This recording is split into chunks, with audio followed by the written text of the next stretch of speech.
कोटि कोटि प्रणाम है मेरी माता सज्जनों, आप सबके श्री चरणों में अनंत बार मेरी चरण वंदना स्वीकार कीजिएगा।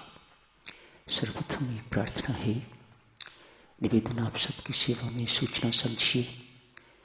अगली माह हांसी में जो साधना सत्संग हो रहा है, दिल्ली से जो नाम स्वीकार हुए हैं उनकी सूची बाहर लिख के लगा दी गई हुई है। मेहरबानी करके जाने से पहले देख लीजिएगा। जिनके नाम स्वीकार हुए हैं उनसे हाथ जोड़ के प्रार्थना है, समय से पूर्व हांसी पधारिएगा श्री राम शरणम में। धन्यवाद। एक और निवेदन है साधकजनों, कृपया बुरा नहीं मानिएगा, मैं कोई सफाई भी अपने लिए नहीं देना चाहता। आप सब जानते हो कि मैं बहुत गरीब आदमी हूँ, अपनी पेंशन पर निर्वाह करता हूँ। थोड़े संकेत आपको दे रहा हूँ, शायद आप लोग भूल जाते हैं बीच बीच में ये सब बातें। मैं कोई भिखारी नहीं इंसान का, किसी से भीख नहीं मांगता हूँ। तो भिखारी, लेकिन मैं भीख नहीं मांगता किसी से। अपने पैसे पर जो मुझे पेंशन मिलती है उसी पर निर्वाह करता हूँ। जैसे भी हो, किसी महीने ज्यादा भी खर्च हो जाते हैं, बहुत आना जाना हो, अपने पैसों से ही आना जाता हूँ। मैं ट्रस्ट से सिर्फ एक रहने के लिए जगह मुझे दी हुई है, जो मेरा अधिकार है। स्वामी जी महाराज ने ये अधिकार दिलाया हुआ है। ट्रस्ट डीड में उन्होंने लिखा था, जहां श्री राम शरणम बनेगा वहां मेरा निवास स्थान भी बनेगा। स्वामी जी महाराज ने अपने लिए लिखा था, तो मानो प्रत्येक श्री राम शरणम में मेरा निवास स्थान का अधिकार है। इसके अतिरिक्त जहां कहीं भी खाता हूं, पैसे देता हूं, चाय भी नहीं पीता। जो स्वामी जी महाराज के नियम है, परमेश्वर के पास से सब निभा रहा हूं। अतएव डाक का खर्चा इत्यादि सब कुछ मैं कुछ ट्रस्ट से नहीं लेता। देवी सज्जनों, आपकी मांग कि मुझे 1000 की माला भेज दो पत्थर में, मैं कहां से 50 रुपये खर्च करूं और कैसे मैं आपको डिस्पैच करूं? क्या आप मुझे चाहते हो कि मैं जाऊं डाकखाने जाके पार्सल करवाऊं, या ये करूं या वो करूं? धागा भेज दीजिएगा। एक धागा भेजने पर मेरे 5 रुपये खर्च होते हैं। दुख आपका है, आपको पहुंचना चाहिए, न कि मुझे। संगत बहुत याद कर रही है, आके दर्शन दे जाओ। और मेरे परमात्मा, कैसे साधक हो आप लोग, अभी तक साधक नहीं बन पाए आप। कैसी शास्त्र के विपरीत बातें करते हो, कुएं को बुला रहे हो, आके हमारी प्यास बुझा जा। क्या अनहोनी सी बातें हैं। मेरी तो सेवा हो जाती है, आपको क्या मिलता है? आप तो शास्त्र के विरुद्ध बात करोगे तो शास्त्र सजा देगा आपको कोई लाभ नहीं होने देगा। प्रकृति माफ नहीं करती, माफ करना जानती ही नहीं। मेहरबानी करके मेरे ऊपर मेहर रखिएगा, अपनी कृपा, अपना स्नेह बनाए रखिएगा। त्याग के अंतर्गत एक ही त्याग की बात करी जा रही है, आसक्ति का त्याग, आसक्तियों का त्याग। अर्थात हाथ में लगने वाली हथकड़ियां क्या हैं, पांव में लगने वाली बेड़ियां क्या हैं, इनका त्याग, इनसे छुटकारा कैसे पाया जाए, यही चर्चा की जा रही है ना। एक ही चीज, इन आसक्तियों का त्याग कैसे किया जाए। जब तक देवियों सज्जनों संसार के प्रति आसक्ति टूटेगी नहीं, परमात्मा की भक्ति मिलेगी नहीं। छोटे छोटे टोटके याद रखिएगा। संसार की आसक्तियां छूटेंगी नहीं, परमात्मा की भक्ति मिलेगी नहीं। नियम है परमात्मा की भक्ति के, कानून है इसे, और वह बदलते नहीं है, कांस्टेंट है, नित्य है। अतएव इन आसक्तियों का त्याग एक साधक, एक भक्त के जीवन में अति अनिवार्य है। इसलिए साधक इस आसक्ति पर कुछ दिन बिताए जा रहे हैं। आज भी चर्चा हो सकता है, जिस रविवार को फिर यहां होगा तब भी आसक्ति पर ही चर्चा की जाएगी। जिसे अपनाना है उसके प्रबल्य को भी जानना चाहिए, और जिसे छोड़ना है उसके प्रबल्य को भी जानना चाहिए। आज आपके सामने आसक्ति की प्रबलता की बात की जा रही है, कितनी प्रबल है। इनका त्याग अनिवार्य, यदि आप भक्ति रूपी महल में, परमात्मा के महल में, मोक्ष महल में प्रवेश करना चाहते हो तो इसके बिना निर्वाह नहीं है। वह आसक्ति चाहे देह के प्रति है, मानो अपने प्रति है, अपनों के प्रति है, किसी सौंदर्य के प्रति है, धन के प्रति है, प्रशंसा के प्रति है, यशमान के प्रति है, अनंत प्रकार की आसक्तियां सारी कामनाओं की जननी असक्ति। असक्ति को मां कहा जाता है, कामनाओं को बच्चे कहा जाता है। इसी मां की कोख से जन्म लेती हैं तरह तरह की कामनाएं। असक्ति का त्याग तो कामनाओं का अपने आप त्याग। मां मर गई तो बच्चे कहां से होंगे? अतएव असक्तियों का त्याग करने की आवश्यकता। कैसे किया जाए? एक दृष्टांत के माध्यम से देखेंगे कि कितनी प्रबल है ये असक्ति। पर उससे पहले जो करने की चीज है, मेहरबानी करके उस पर ध्यान फरमाइएगा। आज जाने अनजाने किसी एक व्यक्ति ने मधुमक्खियों का छत्ता होता है, उसको छेड़ दिया।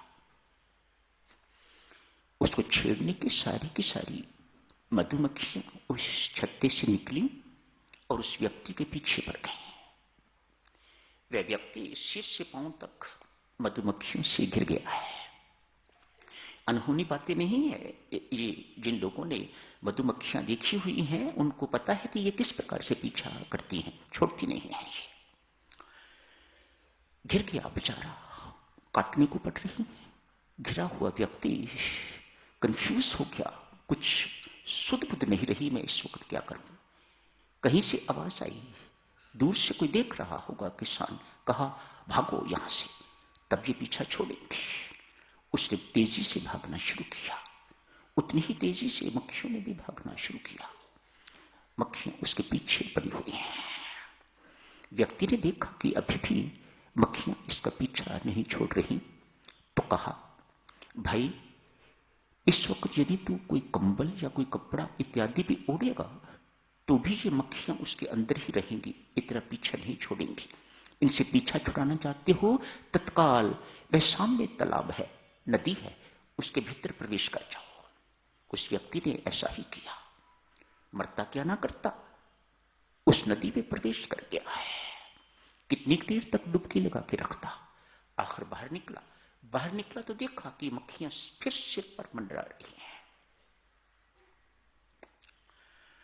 व्यक्ति ने देखा कि मक्खियां अभी भी इसका पीछा नहीं छोड़ रही, ये इसको खा के छोड़ेंगी, ये इसको काट के छोड़ेंगी। अनेक सारी मक्खियां एकदम काट देती हैं तो डॉक्टर लोग जानते हैं क्या बुरा हाल होता है। व्यक्ति मर भी सकता है, व्यक्ति कुछ ना कुछ बहुत कुछ हो जाता है, बेहोश हो जाता है, इत्यादि इत्यादि। बाहर मत निकल, व्यक्ति ने कहा। फिर डुबकी लगा, चल आगे। अनेक बार डुबकी लगाता जा, तनिक सिर बाहर निकाल, फिर डुबकी लगा और बाहर बहता जा साथ ही साथ। ऐसा ही किया। कुछ देर के बाद देखता है मक्खियों से छुटकारा मिल गया है। संत महात्मा यहां समझाते हैं ये मक्खियां और कोई नहीं, असक्ति रूपी बंधन। कहां तक ये पीछा करते हैं? शमशान घाट तक, और उसके आगे भी, बियॉन्ड ग्रेव। इनको यहीं काटोगे नहीं, सत्समुक्ति रूपी आरी से कटवाओगे नहीं, काटोगे नहीं, तो ये जन्म जन्मांतर आपका साथ देंगी, पीछे ही पीछे पड़ी रहेंगी जैसी ये मधुमक्खियां।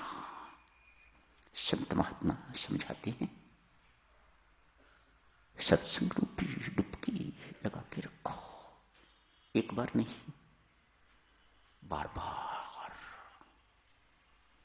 संत का संग कहो नानक गुरु बंधन काटे, ये असक्ति रूपी बंधन कहो नानक गुरु बंधन काटे। जो कोई माई का लाल इन बंधनों को तोड़वाना चाहता है तो गुरु तोड़ता है, संत तोड़ता है। बंधनों की दिशा अपनी ओर मोड़ता है, अपने प्रति संगत को आकर्षित करता है। ये परमेश्वर का दिया हुआ वरदान समझिएगा। सच्चे संत को परमात्मा का इस प्रकार का वरदान, सारी संगत तेरे आगे पीछे घूमेगी, तेरी ओर आकर्षित होगी।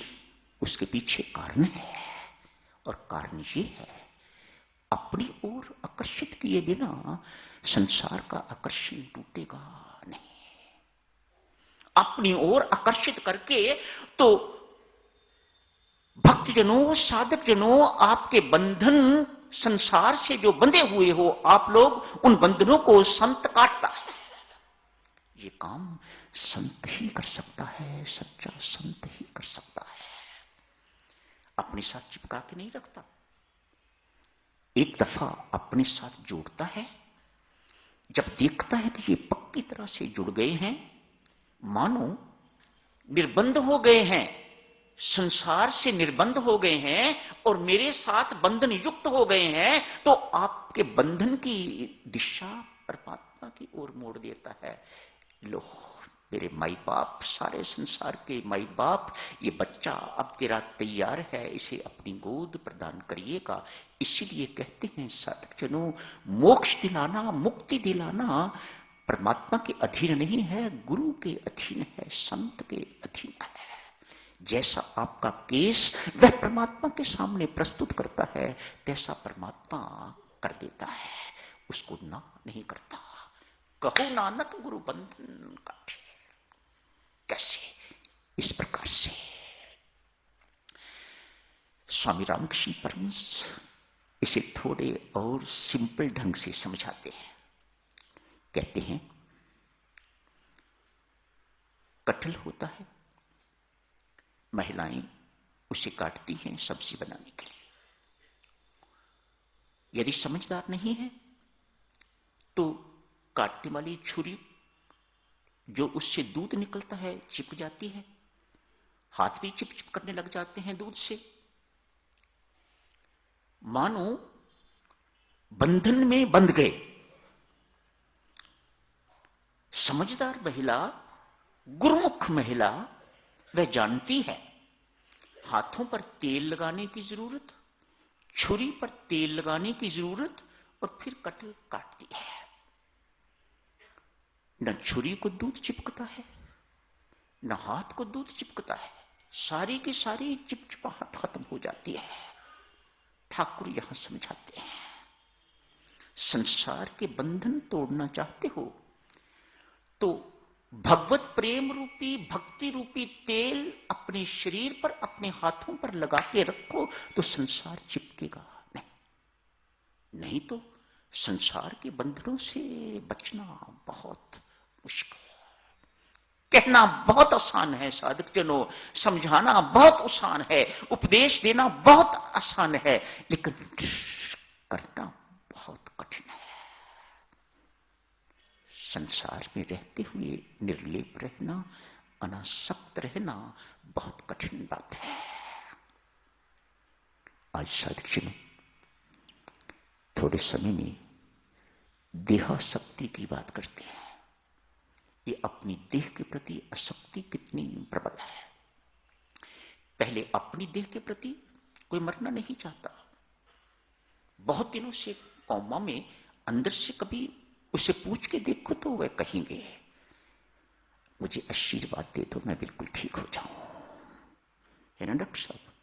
ऐसा ही है ना, ऐसा ही करते हैं लोग, ऐसा ही कहते हैं लोग। मरना नहीं चाहता। शरीर इतना जीर्ण हो चुका हुआ है, रखने योग्य नहीं है, लेकिन वह इस शरीर को छोड़ना नहीं चाहते। किसी भी वृद्ध से पूछ के देख लो, वह मरना नहीं चाहता। ये शरीर के प्रति आसक्ति है, इसे देहासक्ति कहा जाता है। धृतराष्ट्र की पत्नी गंधारी विदुषी, बहुत विद्वान, बहुत ज्ञानी है। उसकी महिमा जितनी गाई जाए कम। पतिव्रत धर्म निभाने के लिए अपनी आंखों पर पट्टी बांध रखी हुई है। मेरे पति ने संसार नहीं देखा तो मुझे भी संसार देखने का कोई अधिकार नहीं। विवाह होते ही, ससुराल आते ही अपनी आंखों पर पट्टी बांध लिया है। महाभारत का युद्ध समाप्त हुआ। कहते हैं भगवान श्री कृष्ण स्वयं गंधारी के पास गए, जाके कहा माते तेरे सारे के सारे पुत्र मर गए हैं। आग बबूला है। भगवान श्री कृष्ण को गंधारी ने गालियां निकाली हैं, ये सब कुछ तेरे कारण हुआ। सत्य। जानती है भगवान है सब कुछ करने कराने वाला, बहुत पक्की है अंदर से, सब कुछ तेरे कारण हुआ। भगवान श्री कृष्ण ना नहीं करते, हां ठीक कहते हैं। भगवान श्री कृष्ण को शाप दिए, एक एक शाप भगवान श्री कृष्ण ने गंधारी का स्वीकार किया, शिरोधार्य किया। मां तू जो कह रही है ऐसा ही होना है, ये शाप नहीं, तू अपनी तरफ से शाप दे रही है, पर तू जो कह रही है बिल्कुल ऐसा ही होना है। पर तू अपने मन से क्रोध निकाल, जो कुछ मेरे साथ होना है मैं तो होके रहेगा, तो उसकी चिंता ना कर, लेकिन अपने मन को जलाना, अपने हृदय को जलाना। तेरे सारे के सारे पुत्र मर गए हैं, युद्ध क्षेत्र में पड़े हुए हैं, शोकग्रस्त रो रही है, बिलख रही है। शमशान घाट नहीं, युद्ध क्षेत्र में अभी पड़े हुए हैं। जाती है वहां पर, दुर्योधन को पहचान के उसका सिर गोदी में रख के तो बिलख बिलख के रोती है। कहते हैं मां ने अपनी आंखों से एक बार फिर पट्टी उतार दी है।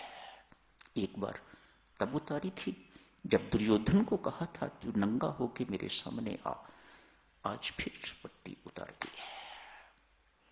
जैसे ही नजर घुमाई, शब्द ही शब्द, खून ही खून देखा तो मानो हालत इस प्रकार की होगी जैसे बेहोशी जैसी हालत हो गई है। ये सारी मेरी संतान मरी पड़ी है। यही समाप्त करने की इजाजत दीजिएगा साधकजनों। बहुत प्रबल है देहा शक्ति। जिस रविवार को यहां होऊंगा उस रविवार को इस चर्चा को आगे जारी रखेंगे। आज यही समाप्त करने की इजाजत दीजिएगा।